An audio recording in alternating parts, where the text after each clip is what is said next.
Hayatın boyunca Kur'an'ı okudun ama sadece tek bir katmanını okudun. Tıpkı okyanusun yüzeyine bakan biri gibi, dalgaları ve köpüğü görüp derinliklerden habersiz yaşayan biri gibisin. Altta uzanan akıntıları, canlıları, ışığın ulaşamadığı karanlıkta gizli hazineleri hiç fark etmedin. İmam Cafer es-Sadık, Peygamber Muhammed'in torunlarının torunu ve İslam tarihinin en derin alimlerinden biri, her ayetin 7 katman anlam taşıdığını öğretmiştir. Üst üste yığılmış 7 boyut, her biri bir öncekinden daha derin ve her biri üst katmanlardan görünmeyen hakikatleri açığa çıkarıyor. Çoğu insan ilk katmandan öteye geçemez. Bazıları ikinciyi veya üçüncüyü sezer. Çok azı ise kelimelerin eriyip sadece ilahi hakikatin kaldığı 7.'ye ulaşır. Bugün o 7 katmanı İmam Cafer'in öğrettiği şekliyle tam olarak açacağım. Sonunda aynı ayetin neden farklı insanlara tamamen farklı şeyler söylediğini anlayacaksın. Alimlerin neden yüzyıllardır yorumlar üzerinde tartıştığını ve Kur'an'ın neden tükenmez olduğunu kavrayacaksın. Çünkü birden fazla katmanda aynı anda okumayı öğrendiğinde, kitap hayal etmediğin kadar canlı hale gelir. Neden 7 katmanlara girmeden önce, İmam Cafer'in neden özellikle 7'de ısrar ettiğini anlamalısın.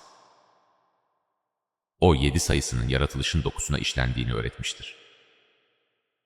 7 gök, 7 yer, nefsin 7 mertebesi, haftanın 7 günü ve Kabe etrafında 7 tavaf vardır. Kur'an'ın 7 harf üzere indiği söylenir. Alimler bunun ne anlama geldiğini tartışır.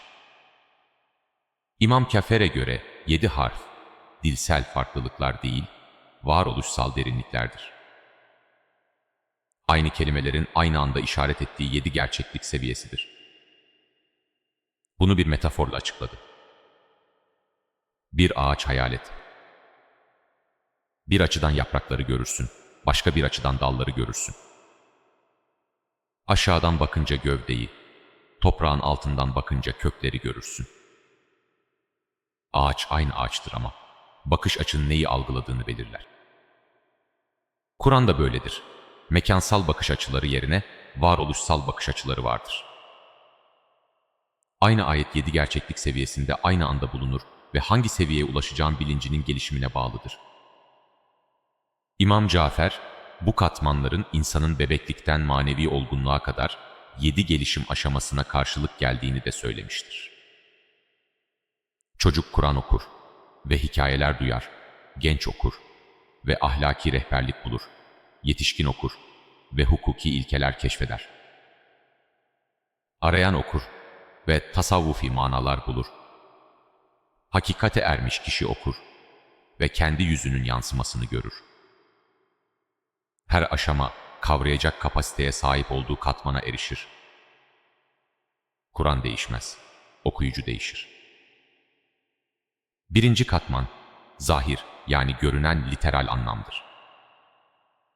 Herkesin başladığı yer burasıdır. Zahir, kelimelerin sayfada göründüğü haliyle açık manasıdır. Kur'an namazı dosdoğru kılın dediğinde zahiri mana açıktır. Günde 5 vakit namazı yerine getir demektir.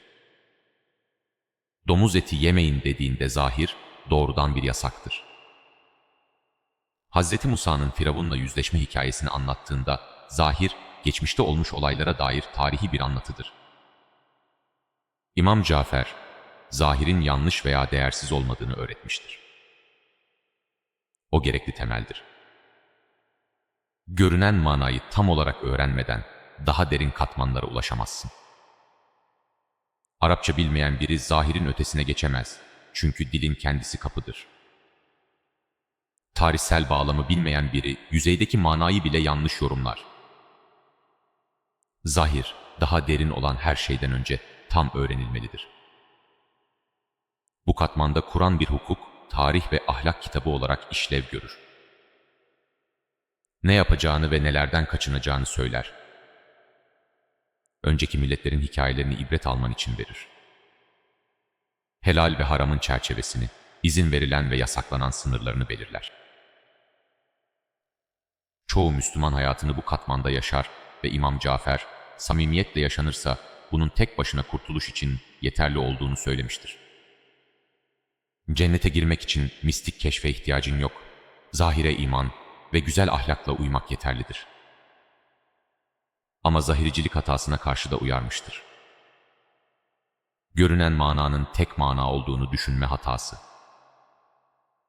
Zahirde kalanlar katı literalist olurlar ve peygamberin Allah'ın selamı ve salatı üzerine olsun, bazen vahyin görünen manasına aykırı görünen davranışlarını anlayamazlar. Kur'an'ın hem 7. yüzyıl Arabistan'ına özgü hem de tüm zamanlara evrensel olabileceğini kavrayamazlar. Kelimeleri okurlar ama ruhu kaçırırlar, harfi takip ederken özü kaybederler.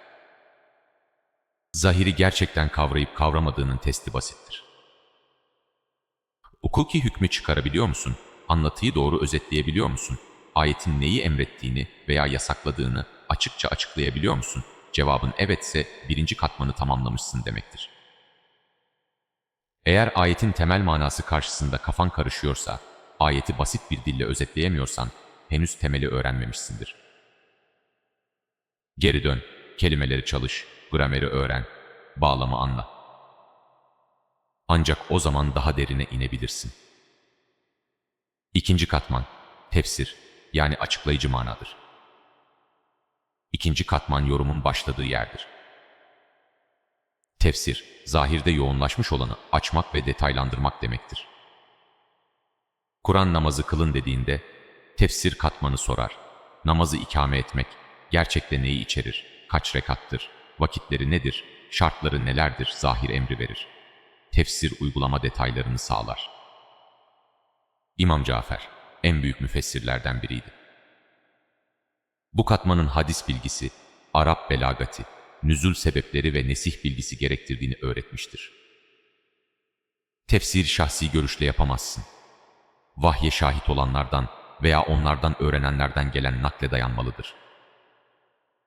Sahabeler ayetlerin manasını peygambere, Allah'ın selamı ve salatı üzerine olsun, sordular ve onların anlayışı tefsir geleneğinde korunmuştur. Bu katmanda Kur'an'ın bütünlüğü görünür hale gelir. Zahir seviyesinde kopuk görünen ayetler, birleşik bir argümanın parçaları olarak ortaya çıkar. Kur'an'ın benzersiz yapısı, konular arasında sıçraması, hikayeleri farklı varyasyonlarla tekrar etmesi, hukuki hükümleri kozmik tasvirlerin yanına koyması anlam kazanır. Tefsir sana ilahi kelamın mimarisini, manaların nasıl katmanlandığını ve birbirine dokunduğunu gösterir. Ama İmam Cafer, tefsirin son söz gibi görülürse perde olabileceği konusunda uyarmıştır. Alimler ayetleri açıklayan ciltler üretir ve insanlar tefsiri okuyunca ayeti anladıklarını sanırlar. Oysa tefsir hala zihinsel kavramlar ve dilsel analiz seviyesinde çalışır. Zahirden daha derindir ama Kur'an'ın içerdiğinin hala yüzeyindedir. Tefsir sana peygamberin bir ayet hakkında ne dediğini söyler ama o ayet indirilirken peygamberin yaşadığı tecrübeyi vermez. Tefsir katmanını içselleştirdiğinin işareti, ayetleri başkalarına doğru şekilde açıklayabilmen ve klasik tefsirlerden ve hadislerden delil getirebilmendir. Alimlerin benimsediği farklı yorumları ve neden farklılaştıklarını anlarsın. Tek bir ayetin farklı mezheplerde ve yüzyıllarda nasıl anlaşıldığının izini sürebilirsin.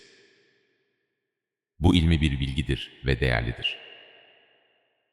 Fakat İmam Cafer buyurmuştur ki, Kur'an hakkında bilgiyi, Kur'an ile dönüşmekle karıştırma. Üçüncü katman, tevil yani iç yorumdur. Şimdi dıştan iç manaya eşiği geçiyoruz. Tevil, bir şeyi aslına döndürmek demektir. Bu katmanda ayete bakıp sorarsın, bu kelime aslında hangi hakikate geri dönüyor? Zahir sana sureti verir, tefsir sureti açıklar ama tevil suretin neyin sureti olduğunu ortaya çıkarır.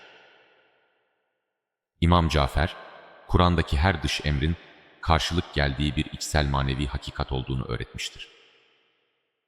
Kur'an namazı emrettiğinde zahir fiziksel hareketlerdir. Tefsir nasıl kılınacağını açıklar ama tevil sorar. Namaz özünde nedir? O ruhun kaynağına yükselişidir. Benliğin kendisinden daha büyük olana teslim olmasıdır. bireysel iradenin ilahi iradeyle uyumlanmasıdır. Fiziksel namaz bu içsel hakikatin dış kabuğudur. Burası işlerin inceldiği ve tartışmalı hale geldiği yerdir. Tevil seviyesinde İmam Cafer şöyle şeyler söylemiştir. Allah Kur'an'da arşından bahsettiğinde zahirdeki dinleyici bunu fiziksel bir taht olarak anlar ama tevil ilahi otorite ve hükümranlıktır. Kur'an cenneti bahçeler ve nehirlerle tarif ettiğinde tevil, haz ve akan manevi bilgiyle karakterize olmuş bilinç halleridir. Dış tasvirler kendi seviyelerinde doğrudur ama içsel hakikatlere işaret ederler. Birçok alim bu yaklaşımı, Kur'an'ın literal hakikatini inkar etmeye götürür korkusuyla reddetmiştir. İmam Cafer ise şunu netleştirmiştir. Tevil zahiri iptal etmez. Cennet hem gerçek ağaçları ve nehirleri olan gerçek bir yerdir, hem de aynı anda manevi hallerin sembolüdür. Allah'ın arşı, hem idrakimizin ötesinde gerçek bir varlıktır, hem de onun egemenliğinin temsilidir. Her iki manada farklı gerçeklik seviyelerinde aynı anda doğrudur. Zahiri tevil ile değiştirmezsin, ikisini bir arada tutarsın. Tevil katmanı gelişmiş bir manevi bilinç gerektirir. Yalnızca çalışarak erişemezsin. Kalbi arındıran pratiklerle gelir. Zikir, tefekkür, samimi ibadet ve nefis muhasebesi ile gelir. İç halin inceldiğinde dış formların iç manasını doğal olarak görmeye başlarsın. Namazı ikame edin ayetini okursun ve zihnin kelimelere dökmeden önce göğsünde namazın gerçekte ne olduğunu hissedersin. Cennet hakkında okursun ve onun temsil ettiği bilinç niteliğini tadarsın. İmam Cafer erişim için bir anahtar vermiştir. Kur'an ne zaman fiziksel veya dışsal bir şeyden bahsetse kendine sor. Bu ne tür bir iç hale veya manevi hakikate karşılık geliyor? Yiyecekten oruç tutmak, ruh neyden oruç tutuyor? Mekke'ye hac, kalbin kaynağına doğru yolculuğu nedir? Alkol yasağı. Kaçınılması gereken benliğin hangi sarhoşluğudur Kur'an'ı dış hukuk ve tarih kılığına bürünmüş bir içsel dönüşüm haritası olarak okumaya başladığında tevil katmanına girmişsindir. 4. katman, işara yani imalı manadır. 4. katman, dilin kırılmaya başladığı ve mananın anlaşılmaktan çok hissedildiği yerdir. İşara, ima, işaret ve dolaylı gösterme demektir. Bu seviyede Kur'an'daki kelimeler bilgi iletmekten ziyade doğrudan tecrübeleri tetikler. Bir ayeti okursun ve bilincinde bir şey değişir ama neyin değiştiğini veya o ayetin neden buna sebep olduğunu açıklayamazsın. İmam Cafer, Kur'an'ın sadece fikirler iletmediğini öğretmiştir. O halleri aktarır. Arap harflerinin belirli kombinasyonları huzurla okunduğunda ruhta özel etkiler oluşturur. Bu yüzden Kur'an Arapça okunması gerektiğini ısrarla söyler. Tercüme zahiri ve tefsiri, hatta belki tevili aktarabilir. Ama işare sadece orijinal dilde olur, çünkü ses titreşimi ve harflerin metafizik özellikleri seviyesinde çalışır. Bu katmanda hikayeler bile yeni mana kazanır. Hz. Musa'nın Tur Dağı'ndaki kıssası sadece tarih değildir. Her nefsin doğrudan ilahi karşılaşmaya yaklaşırken geçtiği aşamaları tarif eder. Firavun sadece kadim bir zalim değildir. Gerçek benlik özgürlüğe geçmeden önce boğulması gereken zalim ego arketipidir. Denizin yarılması, maddi ve manevi gerçeklik arasındaki perdelerin ayrılmasıdır. Sadece zahir ve tefsir seviyesinde çalışan alimler, işareyi çoğu zaman kontrolsüz mistik yorum olarak görüp reddederler. İmam Cafer bu tehlikeyi kabul etmiş ama demiştir ki, işarenin da dış katmanlar gibi kanunları vardır. Farkı bu kanunların akıl yürütmeyle kavranamamasıdır.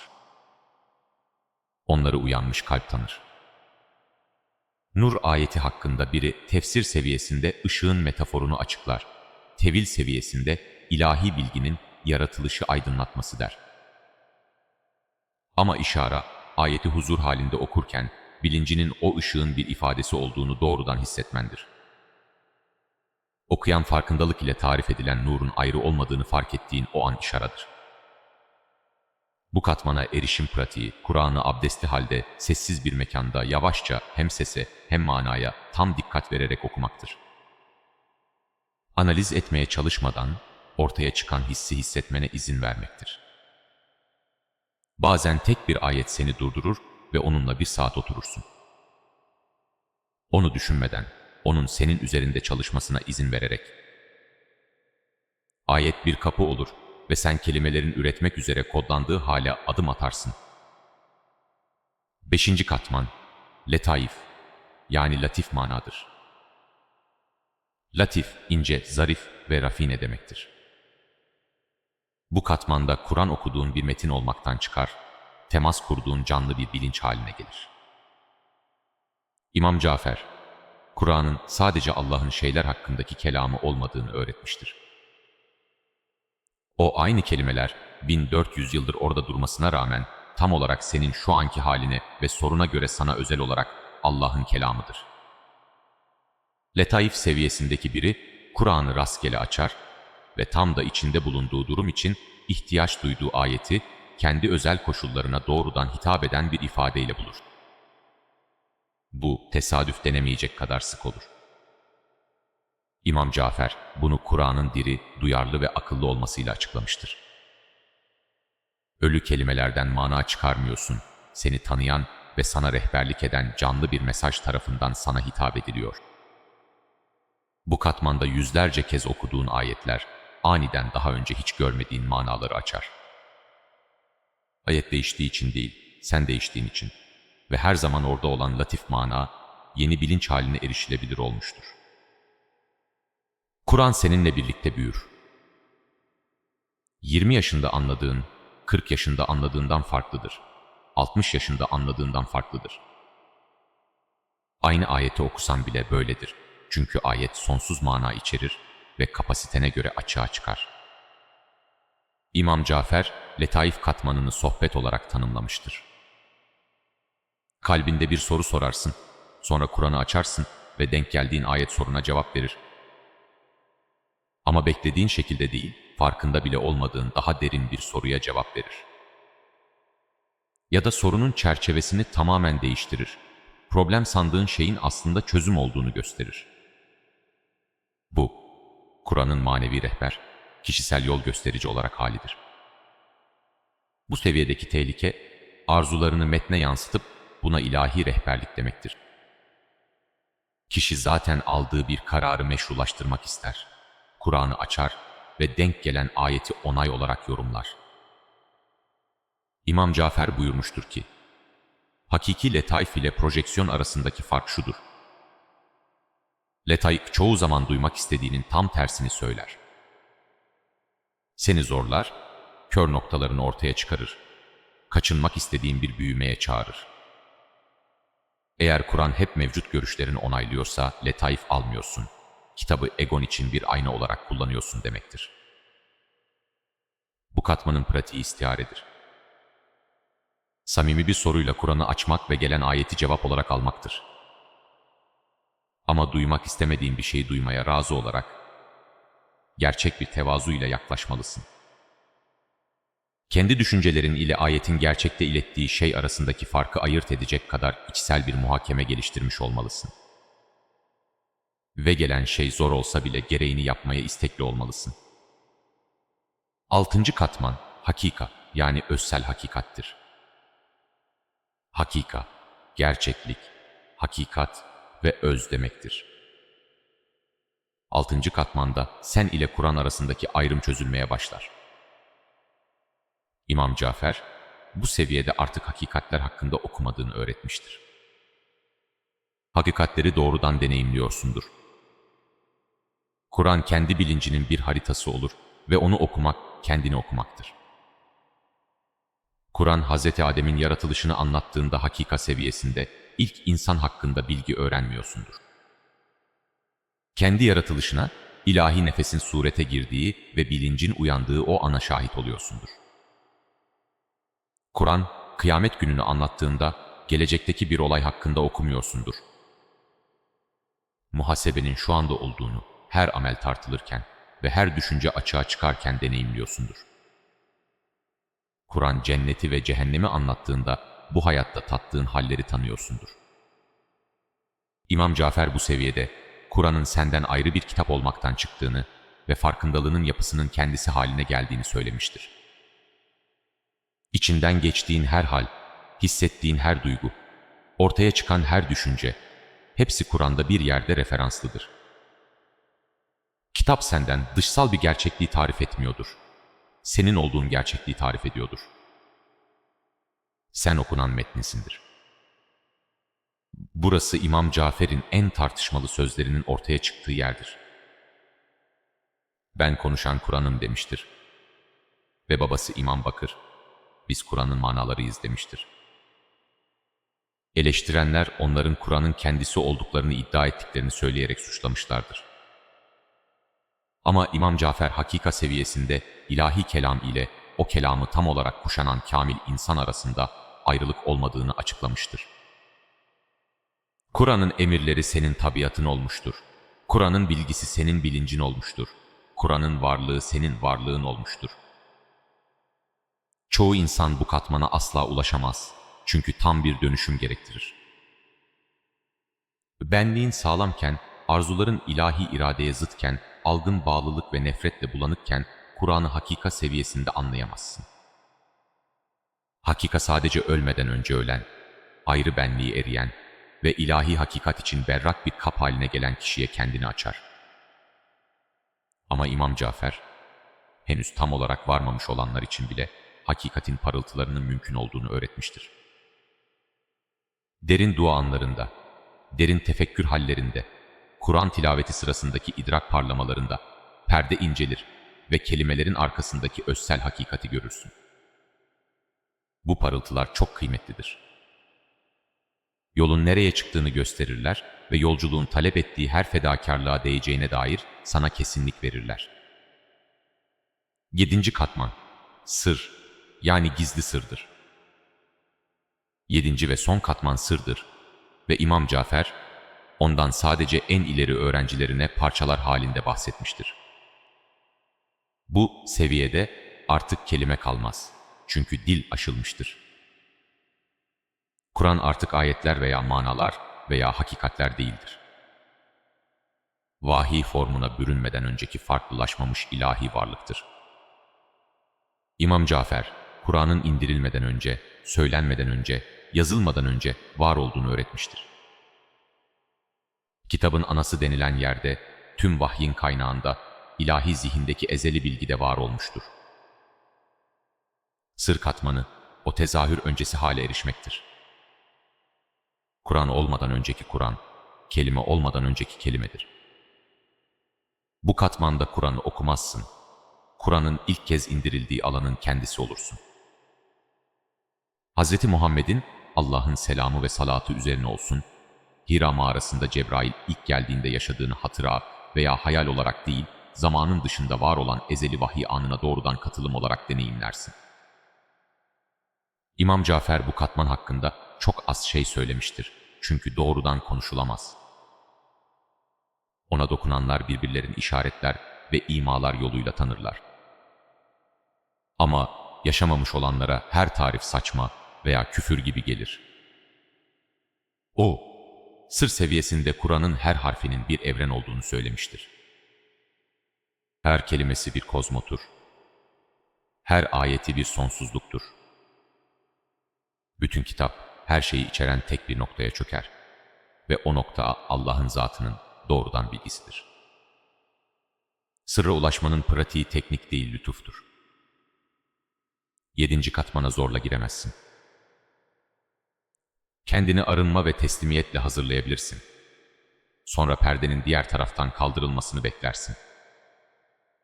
İmam Cafer buyurmuştur ki, eğer ilk 6 katmanda gerçekten ustalaştıysan, zahiri yaşadıysan, tefsiri anladıysan, tevile nüfuz ettiysen, işarayı tecrübe ettiysen, letaifte sohbet ettiysen ve hakikati gerçekleştirdiysen, bir gün ansızın son sır kendini açar. Ve o anda neden asla anlatılamayacağını anlarsın. Çok katmanlı okuma nasıl yapılır İmam Cafer? Çok katmanlı okumayı geliştirmek için bir pratik öğretmiştir. Ezberlediğin kısa bir ayeti al. Onu zahir seviyesinde oku. Literal olarak ne diyor, sonra tefsir, alimler hakkında ne açıklamış, sonra tevil, bu dış form hangi iç hakikate işaret ediyor, sonra işara, bu ayet şu anda bende ne his veya hal uyandırıyor, sonra letaif, bu ayet şu anki hayatım hakkında bana kişisel olarak ne söylüyor, sonra hakika, bu hakikati kendi tecrübemde nerede tanıyorum, sonra sır. De ki, tüm katmanların kelimelerin arkasındaki sessiz huzurda çözülmesine izin vererek sükunet içinde otur. Bunu her gün tek bir ayetle yap. Derin katmanlara acele etme. Her seviyede zaman geçir. Ayetin seni tüm boyutlarda içine almasına izin ver. Zamanla bilincin aynı anda birden çok katmanı tutma kapasitesi geliştirecektir. Zahiri manayı duyarken aynı anda hakikati hissedebileceksin. Tıpkı bir senfoniyi dinlerken her enstrümanı ayırt edip aynı zamanda birleşik bütünü takdir etmek gibi. İmam Cafer Es-Sadık'ın 7 katman öğretisi, Kur'an'ın neden tükenmez olduğunu gösterir. Eğer kitabın tek bir mana katmanı olsaydı, yüzyıllar önce tam anlaşılır ve tükenirdi. Ama her biri kendi içinde sonsuz olan 7 katmanla Kur'an hep taze, hep açığa çıkaran ve hep yeni kalır. 1000 yıl önce birine rehberlik eden aynı ayet, bugün başka birine tamamen farklı bir mana ile rehberlik eder. Yine de her iki manada doğrudur ve her ikisi de aynı kelimelerde mevcuttur. Bu ilahi kelamın mucizesidir. Değişmeyen tek bir metin aracılığıyla her seviyedeki tüm insanlara, tüm zamanlarda hitap eder. Çocuk ve evliya aynı ayeti okur ve ikisi de tam ihtiyacı olan şeyi alır. Yeni başlayan ve üstad aynı sayfayı açar ve ikisi de makamına tam uygun rehberlik bulur. Kur'an tek bir kitap değildir, aynı mekanı işgal eden 7 kitaptır ve hangi kitabı okuduğun onu açtığında kim olduğuna bağlıdır. İmam Cafer'in son öğretisi şudur: şu anda erişebildiğin katmanla yetinme. Kur'an'ın sana verecekleri şu anda alabileceklerinden daha fazladır. Kalbini arındırmaya, bilincini inceltmeye ve samimiyetini derinleştirmeye devam et. Her büyümeden sonra kitaba döndüğünde, onun da seninle birlikte büyüdüğünü göreceksin. Ve bir gün sebat edersen, 1000 kez okuduğun bir ayeti okuyacaksın ve aniden 7 katman aynı anda açılacak. O anda, Kur'an'ın, Allah'ın kelamı olmasının ne demek olduğunu bileceksin.